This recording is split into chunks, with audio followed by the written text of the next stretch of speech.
कि निकाह मस्जिद में होना चाहिए।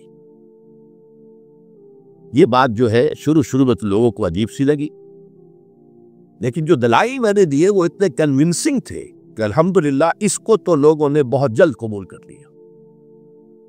हमारे लिए सबसे बड़ी दलील क्या है कि हुजूर का कौली हुक्म है, आलिनू हाज़ा निकाह वजअलूहु फिल मसाजिद, निकाह का ऐलान आम किया करो और मस्जिदों में मुनक्किद किया करो। ये जामे तिर्मिज़ी शरीफ की रिवायत है। अगरचे ठीक है, उलमा का कहना यह है कि यहां जो वजअलूहु जो फ़ेल अम्र है ये वजूब के लिए नहीं है, इस्तेहबाब के लिए, लाजिम नहीं है। अम्र दोनों तरह का होता है, मुस्तहब है, बेहतर है। तो सवाल यह कि बेहतर को क्यों छोड़े? जिसको मोहम्मद रसूलुल्लाह ने बेहतर करार दिया हो उसे क्यों छोड़े, किस दलील से छोड़े? हमें लाज़मन इख्तियार करना चाहिए। फिर मैंने अर्ज किया, हुजूर की बेटियों के निकाह मस्जिद में हुए तो हमारे यहाँ कौन है वह चौधरी और वो सरमाएदार तो जो समझे कि मेरी बेटी की तो तौहीद हो जाएगी, उसका निकाह मस्जिद में हो। इस तरह बातें समझाने के लिए होती। हुजूर की मोहब्बत हर मुसलमान के दिल में है, लेकिन किसी ने इधर तवज्जो दिलाई ही नहीं तो लोग क्या करें? इसमें उलमा की फेल्योर है सबसे बड़ी। और उसकी वजह क्या है? वजह यह है कि हमारे मौलवी आमतौर पर कमी कारी होते हैं, मुलाजिम होते हैं। देहात में तो उनकी हैसियत कमी कारों से ज्यादा होती ही नहीं। वो चौधरियों से कैसे कहे? आम शहरों में भी मसाजिद की जो मैनेजिंग कमेटीज होती हैं वो तो सरमाएदारों पर, लोगों पर, ऊंचे लोगों पर मुल्तविज होती है, उनसे कैसे कहे? लिहाजा यह हदीस जो है बयान नहीं की गई। हदीस मौजूद है तिर्मिज़ी शरीफ, आलिनू हाज़ा निकाह वजअलूहु फिल मसाजिद। मैंने इस हदीस का हवाला दिया तो लोगों की आंखें खुल गई।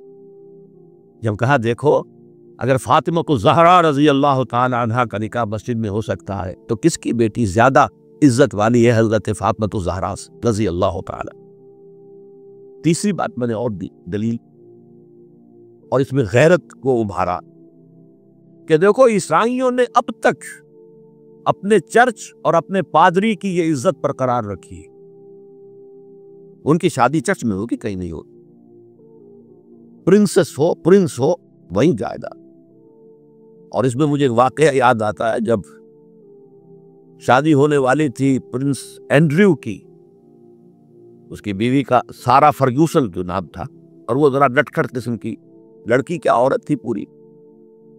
तो उसने ये कहा था, उसका बयान आया था, I will not say I am not a timid type of woman. I won't say I will obey him.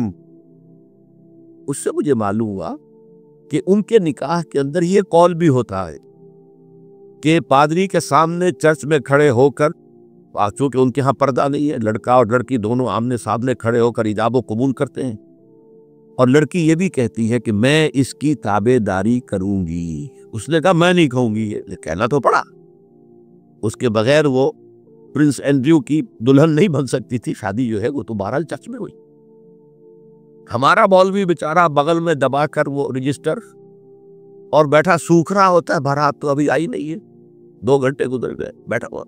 ये उसकी हैसियत है मुलाजिम की।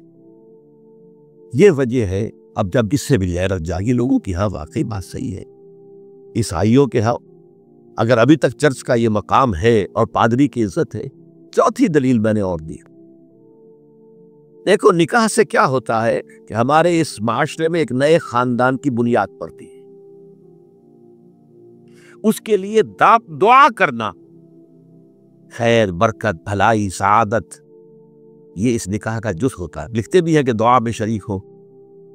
अब जाहिर बात है कि दुआ का माहौल, आपने बाहर जो है बड़े कालीन बिछा लिए कीमती, और उनको कीमती सोफे रख लिए, और बड़े सुनहरी किस्म के शामियाने लगा लिए, लेकिन वहां पर माहौल क्या होता है? सिगरेटें पी रहे, धुआं सिगरेटों का, कहते लग रहे हैं, गीबतें हो रही है, और ये कि कोई भाड़ आ गए हैं, फोर्स कोई कर रहे हैं। उस हाल में कोई शख्स जो है कोने में बैठे हुआ मौलवी साहब जो मिन मिन मिन मिन मिन करके वो कुछ पढ़ते हैं और कहते दुआ कर लो। अब दुआ क्या, खाक कर लो?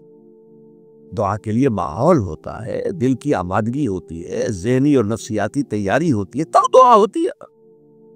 ये माहौल हमारा इसमें हम नमाज के लिए जमा हुए हैं, जुमे के लिए जमा हुए हैं, मस्जिद है, पाक माहौल है, लोग अपने अपनी हद तक अच्छे कपड़े पहन के आए हैं और उसके अंदर इत्र भी लगाया है। हुजूर की सुन्नतें हैं ये।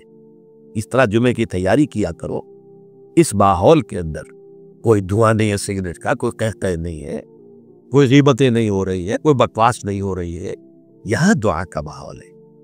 तो ये 4 दलीलें ऐसी थी कि जो कातिअ थी और है अल्हम्दुलिल्लाह। तो पहली बात कि मस्जिद के अंदर निकाह की महफिल मुनक़िद की जाए, इसके लिए मैं समझता हूं कि जरा सी तालीम और तलकीन अगर हो जाए और अगर हुकूमत की सतह पर यह काम हो, अभी तक तो ये मैं इंफरादी तौर पर हो चुके हैं, अब उसको 30 बरस मैंने जद्दोजहद की है, हमारी तहरीक के तहत हुई है। अगर कहीं ये सरकारी सतह पर, हुकूमत की सतह पर हो जाए तो यकीनन ये है, मैं कहता रहा हूं कि भाई बिरादरियों के सतह पर फैसला करो चलो, लेकिन सरकारी सतह पर हो जाए तो क्या कहें।